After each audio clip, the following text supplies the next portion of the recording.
Hello and welcome by Take a journey through Papua New Guinea's history, from the years following World War II, to our nation's proud moment of independence on September 16, 1975, and forward to 2025 as we celebrate 50 years as an independent nation. Stay with us as we reflect on the struggles, achievements, and milestones that have shaped Papua New Guinea into the country it is today.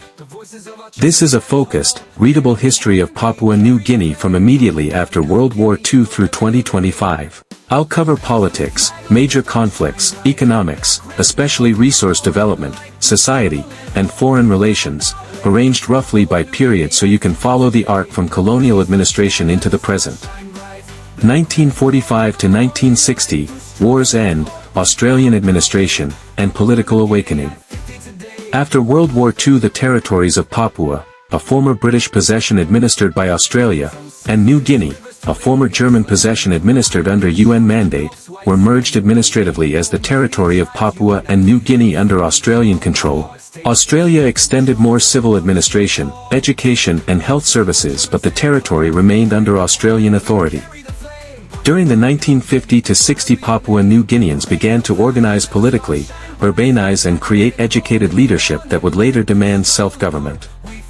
Traditional societies and Melanesian social structures stayed central, but the growth of mission schools, plantations, internal migration and a small cash economy changed social dynamics. 1970, move to self-government and independence, 1973 to 1975. Political reforms in the late 1960 and early 1970, including elected assemblies and local ministerial government, produced leaders such as Michael Somare. Papua New Guinea became self-governing on December 1, 1973 and achieved full independence from Australia on September 16, 1975, with Somare as the country's first prime minister. The independence ceremony in Port Moresby featured international guests and the lowering of the Australian flag. The new state adopted the Westminster parliamentary system and became a member of the Commonwealth. 1980, political flux, development hopes and rising tensions. The first decade of independence saw repeated changes of government, coalitions forming and falling, and ongoing tension between national development ambitions and the realities of limited infrastructure, rugged geography, and diverse societies, over 800 languages. The state pursued development through resource projects, mining, timber, that brought revenues but also social and environmental strains. Late 1980 to 1990, Bougainville, OK Tedi, and the limits of the post-colonial state. Two issues dominated PNG's national life and reputation in this period: Bougainville conflict, 1988 to 1998. A violent secessionist insurgency erupted over grievances tied to the huge Panguna copper mine, environmental damage, perceived unfair revenue sharing and tensions between settlers and indigenous Bougainvilleans. The conflict grew into a protracted civil war, prompted large humanitarian suffering and required regional mediation. It formally wound toward a negotiated peace and a 2001 autonomy package that included a future referendum on independence. OK Tedi environmental disaster and resource controversies. The OK Tedi mine in Western Province caused massive environmental damage to river systems in the 1980 to 1990, producing long legal and political disputes and highlighting the risks of large extractive projects in PNG's fragile environments. Both Bougainville and OK Tedi exposed weaknesses in governance, resource management, and the capacity of the national state to deliver equitable development. 1990 to 2000, governance crises, the Sandline affair and reform attempts. In the late 1990, PNG endured further political crises. The Sandline affair, 1997, when the government secretly contracted foreign mercenaries to help fight Bougainville separatists, provoked public uproar, led to the resignation of Prime Minister Sir Julius Chan and highlighted military and civil control problems. Through the 2000, governments alternated while reformers and donors pushed projects to strengthen public financial management, policing and service delivery. International partners, notably Australia, New Zealand and multilateral institutions, played major roles in peacekeeping, capacity building and reconstruction in Bougainville and other areas. 2000 to 2010, resource boom, LNG, mines, revenue growth and volatility. From the 2000 PNG's economy became increasingly dominated by large resource projects, gold, copper, gas, notably the PNG LNG project led by ExxonMobil which began production in the 2010, and ongoing mining operations such as Porgera and Lihir. These projects generated substantial revenue and royalties but also created governance challenges, managing windfall revenues, local landowner disputes, social impacts, corruption risks and the resource curse dynamics. Attempts at resource revenue reform, benefit-sharing mechanisms, and local development funds were mixed in success. 2010, political turbulence, law and order concerns and shifting leadership. Politics remained fluid. Long-serving leaders returned and left office several times. Michael Sama, the father of the nation, returned intermittently as PM but later stepped aside. He died in 2021. Political controversies over procurement, public spending and governance were recurring themes. PNG's law and order situation, tribal and criminal violence in some provinces, weak policing, and limited public services in health and education were persistent development constraints. Samari's role and death covered in major obituaries. 2011 to 2019, O'Neill years and controversies. Peter O'Neill became Prime Minister in 2011. His tenure was notable for ambitious infrastructure spending, engagement with large resource projects, and controversy. Allegations of corruption, protests and political instability culminated in 2019 when O'Neill resigned under pressure and parliamentary challenges. The political turmoil of 2019 opened space for a new leader.